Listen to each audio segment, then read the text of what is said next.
আমাদের ছাত্র সমাজ তাদের উপর শিক্ষা নামের অভিশাপ চাপিয়ে দেওয়া হয়েছে।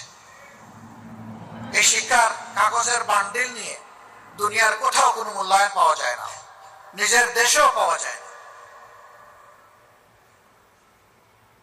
এই অতব্য অপদার্থ শিক্ষা তো আমরা চাই না আমাদের সন্তানদের জন্য। আমরা সেই শিক্ষা চাই যেই শিক্ষায় প্রত্যেকটি তরুণ তরুণী, যুবক যুবতী বিশ্বাস করবে যে আমি শুধু আমার মেধা আর আমার বাপের টাকায় আজকে এখানে আসি নাই, বরঞ্চ জনগণের প্রত্যেকটি মানুষের কন্ট্রিবিউশন, অবদান আছে আমাকে এই জায়গায় আনতে।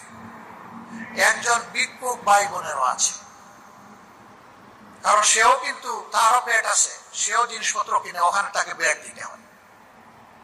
ট্যাক্স এবং বিদেশি ঋণ, এই দুইটা নিয়েই সবকিছু চলে সরকারের। যদি এই অনুভূতিটা একজন শিক্ষিত নাগরিকের মনে আসে যে আমার দায় আছে এ দেশের